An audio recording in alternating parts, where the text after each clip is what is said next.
Mais uma vez, desculpa a brincadeira, mas é que se a gente também não deixar um tanto quanto divertido, a coisa fica de chorar, né, Roberto? Então é complicado mesmo. Mas mais uma vez, boa noite. E como o Roberto estava falando, ao pessoal da saúde, a todos da saúde, um grande abraço, quem está acompanhando. E nós estamos aí em dias muito difíceis em relação à saúde, principalmente quando a gente fala sobre a questão da UPA e agora a questão do Hospital Amadeu Pupi, nosso chamado, conhecido como pronto-socorro, né? Então nós estamos passando por alguns momentos aí que a gente vai informar a todos à medida que a gente conseguir algum avanço. Hoje era para ter acontecido uma reunião às 14 horas na fundação, mas infelizmente foi cancelada por problemas específicos na fundação. E essa reunião foi postergada, então, mudada para amanhã às 14 horas. Essa reunião vai contar com alguns servidores da saúde, tanto do pronto-socorro quanto da UPA Santana. Então, a gente colocou... Do pronto-socorro, Luiz, tem um povo da educação que está nos acompanhando, de outros setores, não sabe exatamente o que aconteceu no pronto-socorro. Semana passada ferveu que suco lá, mas o que aconteceu para originar esse problema todo? No pronto-socorro. Então vamos lá. Isso, bom, então, contextualizar.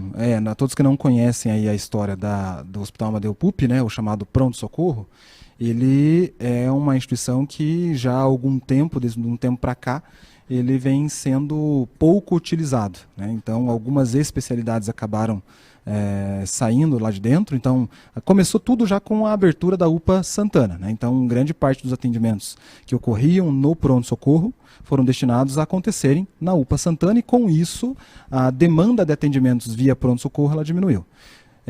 Nesse meio também existe uma confusão em relação a fluxo de pacientes que vão para a UPA, se é a especialidade da ortopedia, tem que subir para o pronto-socorro ali para ser atendido, para fazer um raio-x, ser avaliado pelo médico ortopedista que dá de plantão, e após isso, retorna para a UPA com os encaminhamentos necessários. Então o pronto-socorro agora, semana passada, se não me engano, retrasada, acho que foi passada, passou por uma questão de avaliação da vigilância sanitária. E a vigilância sanitária, então, dentro das suas possibilidades, do seu objetivo, decidiu, então, cancelar as atividades no centro cirúrgico por impossibilidade estrutural, né? Então, chovia lá dentro, tinha vários problemas estruturais no centro cirúrgico do pronto-socorro, que é um hospital antigo, e que inviabilizavam qualquer tipo de assistência interna nesse setor.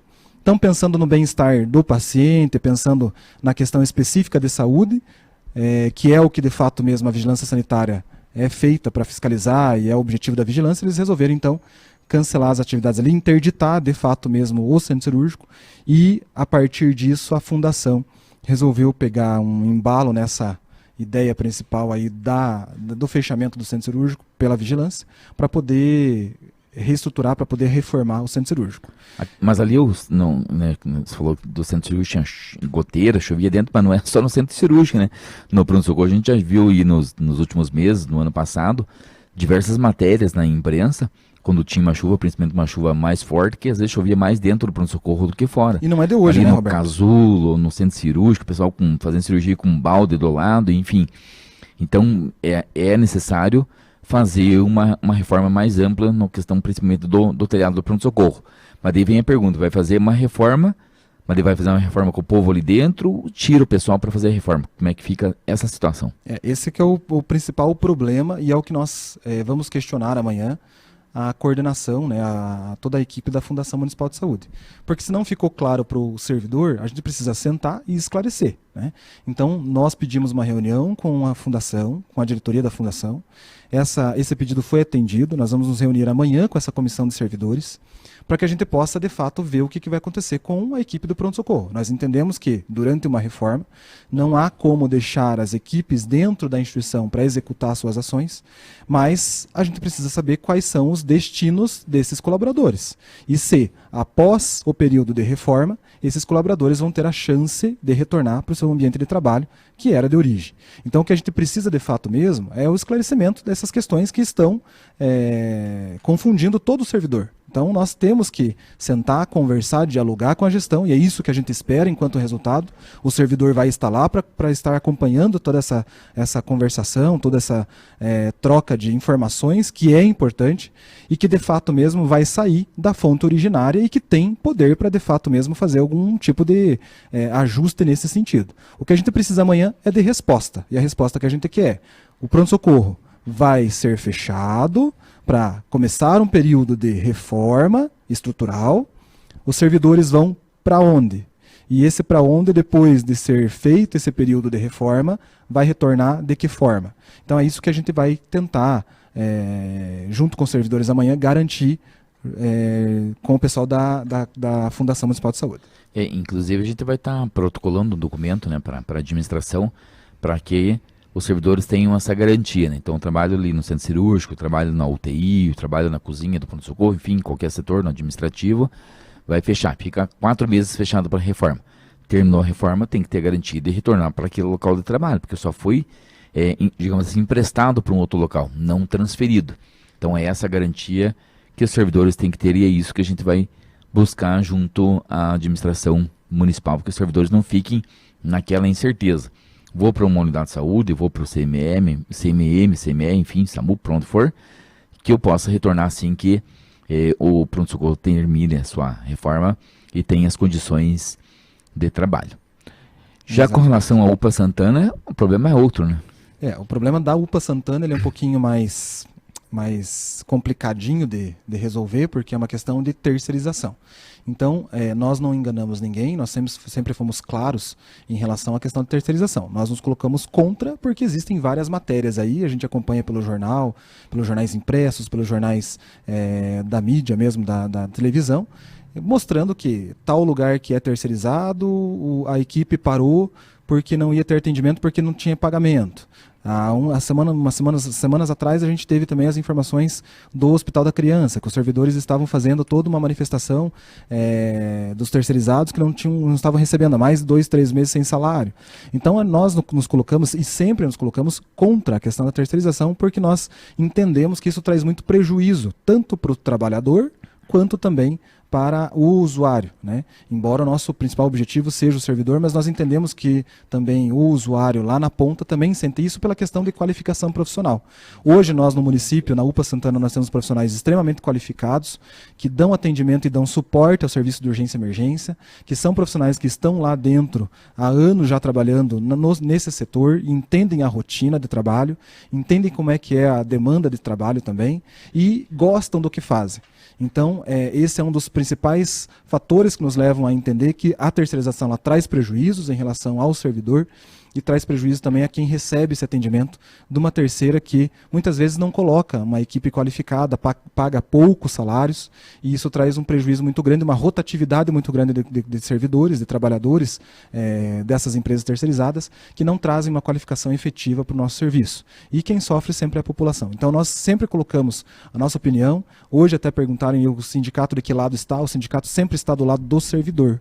Isso é uma coisa que tem que ficar muito claro para as pessoas, porque nós não temos interesses dentro do governo. O sindicato é unilateral, né? Ele não trabalha de duas formas. A gente trabalha em prol do servidor. O que for melhor para o servidor, a gente vai lutar. Infelizmente, neste processo de terceirização, nós não conseguimos impedir enquanto entidade sindical, porque isso é uma questão organizacional da fundação.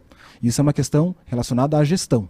O que nós precisamos garantir nesse processo as condições de trabalho do servidor, o direito do servidor. E é isso que a gente vai lutar. Então, para quem perguntou, e eu mais uma vez reforço para todo mundo escutar, é que lado que o sindicato está? O sindicato está do lado do servidor, o que for melhor para o servidor. E de forma alguma a gente vai se posicionar de forma diferente, né? E nós, mais uma vez, reforçamos que não existe qualquer tipo de falcatrua, de qualquer tipo de interesse político nosso, ou então de conchavo com o governo em relação a isso. Nós fazemos o que é certo. E o que é certo nesse momento é lutar por aquilo que nos cabe nesse momento. O que a gente não consegue fazer, a gente fala. E a gente não ilude ninguém em relação ao que a gente pode e não pode fazer. Então o processo da UPA está nessa instância também. Então amanhã vai servir também para a gente poder conversar na UPA e o que o sindicato vai requerer em relação a esse processo de terceirização.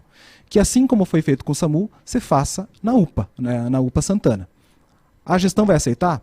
Não sabemos. Assim como aquela vez que foi feito com o SAMU, o Roberto, que acompanhou todo esse processo, também não sabia se a gestão ia aceitar. Mas vai de nós nos mobilizarmos enquanto entidade e enquanto trabalhadores para colocar e para justificar a importância do trabalho do servidor dentro da UPA Santana. Então nós vamos fazer isso e nós vamos lutar até que a gente consiga algum resultado nesse sentido. Temos algum resultado, mais uma vez, reforço para vocês em relação a essa conversa que vamos ter amanhã? Não tem. Se tivesse, eu até adiantaria para todos da comissão e colocaria algo específico, mas infelizmente nós não temos. Nós vamos ter que esperar amanhã para poder de fato mesmo ver o que vai acontecer e qual é a justificativa da gestão em relação a isso. O que nós vamos fazer e defender é sempre aquilo que o trabalhador vê como algo específico para ele que seja melhor para suas condições de trabalho. Então é isso que nós estamos nesse momento trabalhando na UPA Santana e também paralelo a isso ao pronto-socorro. Outra coisa que nós estamos trabalhando na UPA Santana é, se vai haver o processo de terceirização, que a remoção desses servidores seja de forma justa, seja de forma transparente, para que o servidor possa escolher de fato que local que fica mais próximo, que a gente possa construir junto com a fundação os critérios para a remoção desses servidores. Esse é outro fator que nós, enquanto entidade sindical, sindicato, podemos fazer e garantir para o trabalhador em relação ao seu direito de trabalho, seu direito de escolha, digamos, nesse processo que está sendo tão dolorido aí para muitos que estão há anos nesse setor, nesse serviço de urgência e emergência, né, de hospital. E nessa, se eu voltar ali, nessa questão que você falou de qual lado que o sindicato está, né? Não há dúvida nenhuma, né? O sindicato vai estar ao lado dos trabalhadores, igual teve na briga do 12 por 36, no 25%. Agora na questão dos servidores do SAMU, né? A luta também era essa, para que não houvesse a regionalização dos servidores do SAMU aqui em Ponta Grossa, tanto que tem problema que você falou de atraso dos pagamentos. Está tendo atraso nos pagamentos das terceirizadas de outros municípios. Aqui em Ponta Grossa, o nosso SAMU não corre risco de parar, porque são servidores efetivos que estão sendo pagos pelo município e não há atraso de salário. Então, o lugar do sindicato é ao lado do trabalhador, mas tem momentos que o sindicato consegue encaminhar sozinho as questões e tem momentos que precisa da participação efetiva dos trabalhadores, como foi a questão da database, do piso do magistério, da questão da gratificação das merendeiras auxiliares, insalubridade. Então, tem momentos que precisa da participação efetiva dos trabalhadores. E é esse o nosso papel, de organizar os servidores para estarem nessa luta, quer seja no pronto-socorro, nesse caso também da UPA Santana. Já aproveitar e mandar um abraço pessoal que está nos acompanhando aqui. A Ivanete, inclusive, faz parte da comissão, vai estar amanhã lá na reunião, o Renato também. Quem está nos acompanhando é a Margarete Krieger, a Patrícia Uriche, a Margarete do pronto-socorro e a Patrícia ali da UPA Santana, servidores que sempre nos acompanham nas segundas-feiras. Então amanhã tem reunião e ainda amanhã ou mais tardar na quarta-feira a gente vai estar colocando para vocês através de uma matéria ou de um vídeo, né, o resultado desta reunião. Então, tem uma pergunta ali, Roberto, do Renato. A questão da assistência farmacêutica deverá ser debatida? Sim, Renato, deverá ser debatida. UPAs, se não for gestão plena, que se for tem que ser gerida pelo município. Bom, Renato, primeira coisa é que a UPA nem UPA é. Então a gente sabe que não existe uma questão legal em relação à UPA, né, na UPA Santana. A UPA Santana ela não se enquadra dentro daquilo que o Ministério da Saúde preconiza enquanto unidade de pronto atendimento como uma UPA. Né? Então ela está, de uma certa forma, entre aspas, já irregular por isso. Mas isso é uma questão que o Dr. Rodrigo Manjabosco que tem que dar conta lá. Mas nós entendemos que, primeiro de tudo, ela não é uma UPA, não pela questão de mérito da urgência e emergência dos profissionais que estão lá dentro. É pela questão legal. Né, não está credenciado não está junto ao Ministério da Saúde. Como UPA. Então, primeira coisa, a gente começa por aí. Sem gestão plena não há dispensação de medicamentos, por isso a UPA Santa Paula não faz dispensação. Senão não teriam que sair de lá... essas questões mais técnicas, bom, justamente tem reunião para isso, né, para a gente colocar essas questões técnicas como serão encaminhadas, né, pela administração, porque a população tem o direito, nesse caso, o acesso à medicação, e como será feito pela administração, né, tem que ter, até porque o Conselho cobra isso, tem a Câmara de Vereadores, Ministério Público, então não, são outros órgãos que estarão envolvidos nessa questão do atendimento à população, né, nossa preocupação, né, em primeiro foco é a questão dos trabalhadores, né. Então, sobre a questão da UPA Santana e pronto-socorro seria esse o assunto, amanhã tem reunião. E depois do intervalo, ainda continuando a saúde, quem está aqui é o nosso caro Jackson Luiz Matos, que é agente de saúde, que representa também os ACS, para falar sobre a questão da PEC 22, como está a discussão lá em Brasília, qual que é a expectativa. E essa semana a gente poderá ter novidade com relação ao piso dos ACS e dos ACs. Então ele vai estar aqui com o Place para contar para os ACS e ACs quais as novidades que nós temos aí que está sendo discutido lá em Brasília. Um rápido intervalo e já voltamos.